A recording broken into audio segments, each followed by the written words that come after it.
So this quote is by Adrienne Marie Brown, and she is an American writer and activist who focuses on sustainable social change. In the quote, she references Octavia E. Butler, who is an American science fiction writer who has won the Hugo Award, Locus Award, and Nebula Award for her work, including her books Kindred and Parable of the Sower. Octavia's work explores the intersection of race, identity, and science fiction. I've read both those novels and recommend them to you. So here's the quote.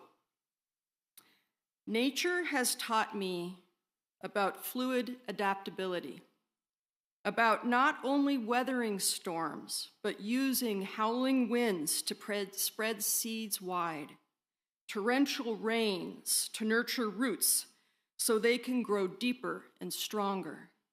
Nature has taught me that a storm can be used to clear out branches that are dying, to let go of that which keeps us from growing in new directions. These are lessons we need for organizing. As Octavia has taught us, the only lasting truth is change.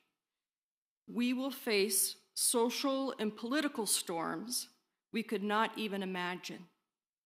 The question becomes not just how we survive them, but how do we prepare so when we do suddenly find ourselves in the midst of an unexpected onslaught, we can capture the potential, the possibilities inherent in chaos, and ride it like dawn skimming the horizon.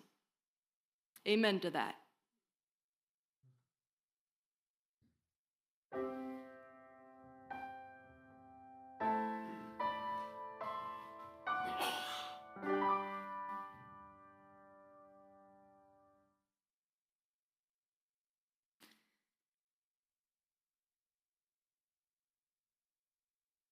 I want to begin with a story, as I often do.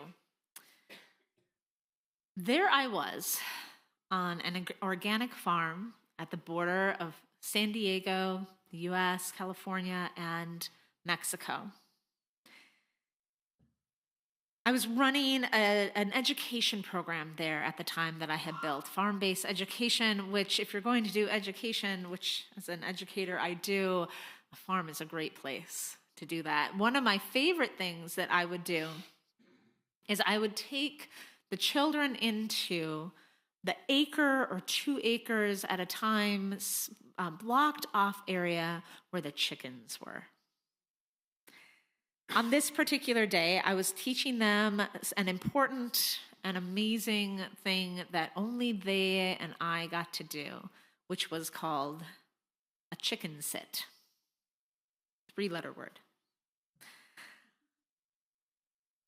Thank you for the courtesy laugh.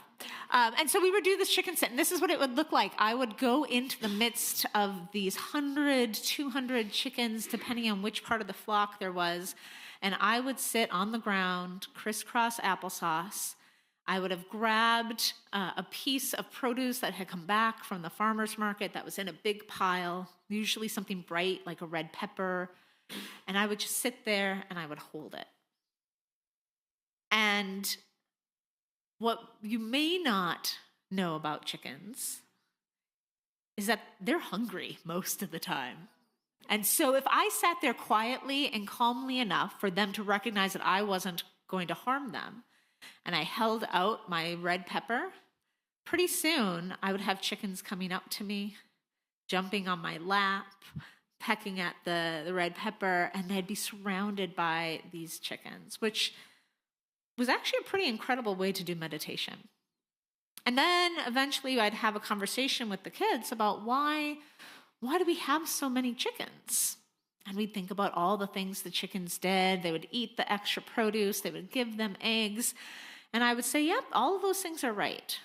But there's really one main reason this farm, which is a vegetable farm, not a poultry farm, has chickens. And that is because as they go onto the field and they eat all of that stuff, what do they do next? They poop. That's right. And that's exactly why the farm had it. And they'd be very confused because, kids getting to talk about poop is just about as exciting as talking about it in worship. But I'd explain that is what makes the soil rich enough to grow the plants. Part of what I learned working on the farm is that the plants are amazing and the vegetables are delicious, and that's really important, but you cannot do anything. You cannot get anything to grow unless you've prepared the soil. Do I have gardeners or farmers here? A couple folks? Yeah.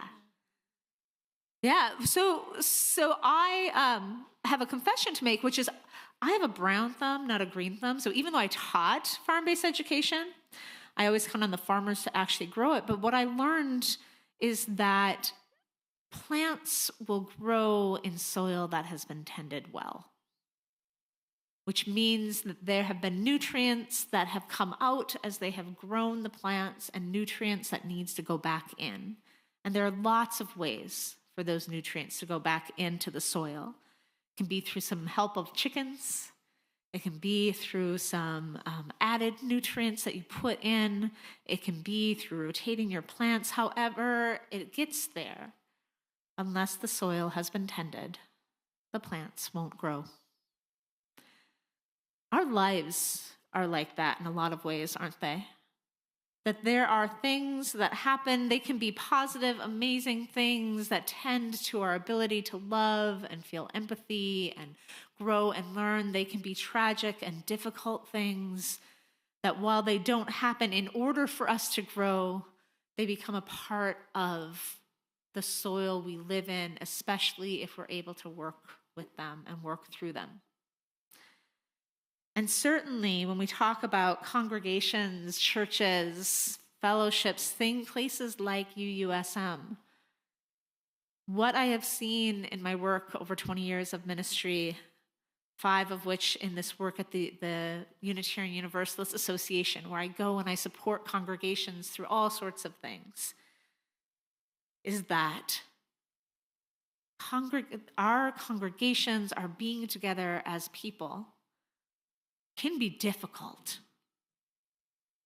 And yet, if we tend to those difficulties, if we work together through it, if we tend to the soil, if we add in love and we add in empathy and we metabolize the pain that we go through and we work hard to foster up our values and focus on our mission, that soil gets really, really rich. The soil of community. The soil of a faith community in particular. And in doing that, we start to see snapdragons start popping up and the love start popping up.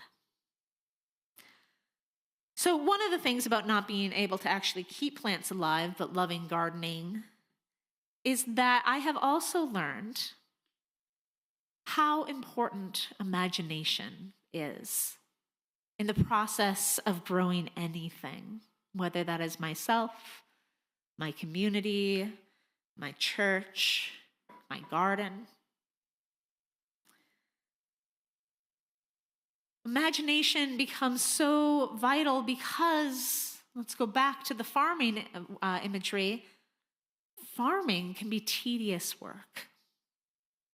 Anyone who has tended a garden or grew up on a farm or had done anything that you have to put a lot into it for something to grow from it, it is tedious. And your hands get dirty and your muscles get sore and you get tired and you wonder, why did I plant that rock? The results are slow. And the only thing that will keep you going is your ability to imagine what's going to come on the other side, right? Imagining what that garden will look like. And when I love flipping through books and magazines of gardens and scrolling through different types of gardens and planning that out. And whether it's an incredible rose garden or corn that's knee-high by the 4th of July for my Midwesterners among us, planting can only come after the soil has been tended, and planting is itself an act of hope and imagination. And hope and imagination in particular, is so important in these times in particular because imagination is an act of resistance and resilience. Communities who have been oppressed, marginalized identities, they have known and practiced that. We have known and practiced that for generations and generations, not only as a tool of survival, but as a tool of thriving. And in these times when everything is uncertain, when using the word unprecedented becomes so common, it starts to mean nothing anymore. Imagining is the resistance that we need at this time. It's more important than ever before. Scholar and author Bell Hooks writes that to be truly visionary, she says, and yet we cannot imagine. Let me try that again. Hooks says, and yet what we cannot imagine cannot come into being. We need imagination to illuminate those spaces not covered by data and facts and proven information. What we cannot imagine cannot come into being. What we imagine for us on the micro level, on our individual level, or on our immediate family cannot come into being unless we can imagine it. Certainly as a parent of a young child, imagining a future right now, what life will be like for my 7.5-year-old in 3, in 5, in 10, in 15 years is difficult. Sometimes imagining what life will be like tomorrow is difficult. And yet, it is an act of hope and resilience and of letting go, because I know that while whatever I imagine may not come to be, I cannot live a life without that imagination, or else I will be stuck. That happens together here at UUSM. You have been in a time of soil tending. You've been in a time of difficulties and coming out of difficulties, of working together, bringing your strengths and your hopes together, working on really fun things like bylaws and policies. Okay, not to yuck anyone's yum for those who actually really love that stuff. Working with some incredible ministers and even more incredible lay leaders and the heart of this place. And now is the time when, knowing that that tending of the soil is never fully done, you have done good work and you have good soil.